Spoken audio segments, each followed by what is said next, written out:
Salut Maxime. Salut Jesse. Maxime, ici on a un Outlander, pas comme les autres, c'est un PHEV pour plug-in hybrid ou hybride rechargeable. Le premier sport utilitaire hybride rechargeable abordable. On peut l'avoir pour un peu plus de 40 000 avec le rabais de 4 000 du gouvernement. Une autonomie 100% électrique d'une trentaine de kilomètres en théorie. À ça, on ajoute l'autonomie standard du véhicule avec le moteur essence. On allonge ça à 500 km. Oui, et ça faisait 4 ans que Mitsubishi nous le promettait, nous le montrait d'un salon de l'auto à l'autre. Alors, on avait vraiment hâte de savoir ce qui se cachait en dessous de ce véhicule-là. Je pense que vous ne serez pas déçus à la maison. Première bonne nouvelle, l'Outlander PHEV est aussi pratique que les autres véhicules du même nom. Il y a autant d'espace pour les passagers et les bagages parce que la batterie est en dessous du véhicule, donc elle prend vraiment aucun espace dans l'habitacle. Et grâce à ça, l'Outlander PHEV est vraiment un des véhicules électrifiés les plus polyvalents sur le marché. On peut dire la même chose pour la configuration moteur. En plus du moteur essence, on a un moteur électrique en avant et un arrière, donc ce qui veut dire qu'on peut rouler en mode 4 roues motrices 100% électrique. Et ça, à part chez Tesla, le Outlander est le seul à pouvoir l'offrir dans le marché. Oui, puis il y a aussi différents modes de conduite qui permettent par exemple de conserver l'énergie de la batterie pour plus tard ou encore de la recharger en roulant. Mais franchement, l'ordinateur fait déjà un excellent travail à ce chapitre-là et c'est très facile de rouler 30-35 km sur l'autoroute. Et en ville, on va parcourir encore plus de distance, comme c'est le cas avec tous les véhicules électriques. Autre point fort avec la motorisation électrique, on doit apprendre à gérer notre pied droit parce que les accélérations sont franches, mais aussi on apprend à profiter du frein moteur qui est vraiment exceptionnel. Grâce au freinage régénératif.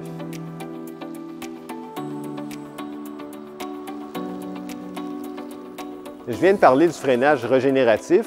On peut le régler avec des palettes derrière le volant, ce qui est une bonne chose. Mais on aurait voulu que ça aille encore plus loin pour pouvoir conduire, par exemple, avec l'accélérateur, comme dans une Chevrolet Bolt ou une Nissan Leaf 2018. Puis ça fait drôle à dire, mais on voudrait aussi plus d'autonomie avec le moteur à essence. Parce que quand on parcourt des longues distances, il faut souvent s'arrêter à la station-service. Et ça, c'est en raison de la place que prend la batterie sous le plancher. Les ingénieurs ont dû réduire la taille du réservoir d'essence, tout simplement. Les autres irritants, on va les retrouver chez les autres Outlander, carrément. C'est la position de conduite qui est loin d'être idéale. Beaucoup vont lui reprocher d'être trop haute. Il y a aussi beaucoup de commandes qu'on ne trouve pas du premier coup d'œil aussi. Et on aimerait avoir des vrais boutons pour pouvoir naviguer avec le système d'infodivertissement. Oui, puis il y a aussi des choses bizarres, là, comme un paquet de boutons vides, là, alors qu'on a la version la plus chère avec toutes les options. Il y a le Bluetooth qu'on entend seulement dans l'haut-parleur du côté passager, puis pas fort en plus de ça. Puis franchement, là, on ne voudrait pas être obligé d'acheter la version GT pour avoir tous les équipements de sécurité avancés. Vraiment, le Outlander commence à avoir de l'âge, ça paraît.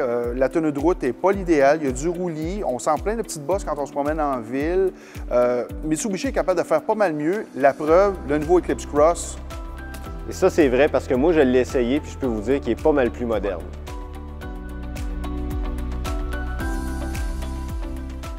On va s'entendre sur une chose, je pense, l'Outlander, c'est pas le VUS le plus contemporain ni le plus raffiné sur le marché. Mais on est prêt à lui pardonner vraiment beaucoup de choses parce que sa motorisation électrique est très réussie. Oui, le Outlander PHEV est le seul présentement là, dans le marché à offrir le côté pratique du VUS avec la technologie hybride branchable. Alors, c'est une question de temps avant que les autres fabricants emboîtent le pas et copient la recette. En attendant, Mitsubishi offre des produits très fiables avec la meilleure garantie de l'industrie. Merci Maxime. Merci Jesse. Si vous voulez en savoir plus, consultez la section essais routiers du site caquebec.com ou appelez Maxime et ses collègues au service conseil automobile, un service gratuit pour les membres CA Québec.